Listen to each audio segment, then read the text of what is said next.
Inovasi pengembangan pariwisata melalui olahraga rekreasi atau disingkat inovasi PAMOR merupakan inovasi yang memberikan nilai tambah bagi destinasi wisata karena tidak hanya menjual keindahan alam atau budaya, tetapi juga pengalaman aktif yang dapat memperkuat keterlibatan wisatawan.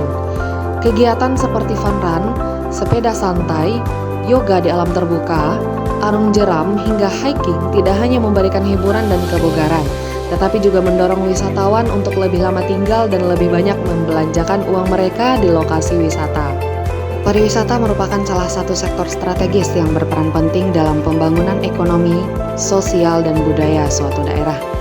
Dalam upaya meningkatkan daya tarik dan diversifikasi destinasi wisata, pendekatan berbasis olahraga rekreasi menjadi salah satu inovasi yang berpotensial untuk dikembangkan. Olahraga rekreasi yang meliputi aktivitas fisik yang bersifat santai, menyenangkan, dan dapat diikuti oleh berbagai kalangan usia, memiliki daya tarik tersendiri sebagai produk wisata yang mampu menggabungkan unsur hiburan, kesehatan, serta keindahan alam. Dasar hukum pengembangan pariwisata olahraga di Indonesia mencakup beberapa peraturan perundang-undangan termasuk Undang-Undang Nomor 10 Tahun 2009 tentang Kepariwisataan dan Undang-Undang Nomor 11 Tahun 2022 tentang Keolahragaan. Undang-undang ini mengatur berbagai aspek keolahragaan termasuk pengembangan olahraga yang dapat mendukung pariwisata olahraga.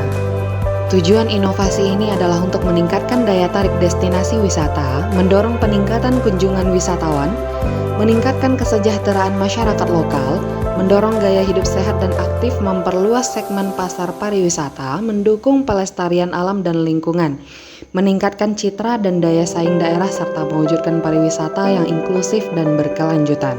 Proses penjaringan ide untuk inovasi ini diantaranya adalah identifikasi potensi lokal, diskusi kelompok terarah atau FGD, survei minat wisatawan dan komunitas, studi banding dan benchmarking, serta kolaborasi dengan komunitas dan influencer.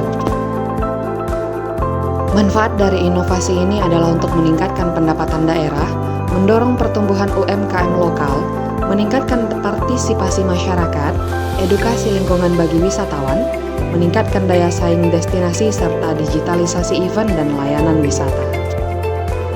Dampak dari inovasi ini diantaranya adalah pelaku usaha lokal seperti warung makan, penginapan, jasa transportasi, dan penyewaan alat olahraga mendapat manfaat langsung dari peningkatan jumlah pengunjung.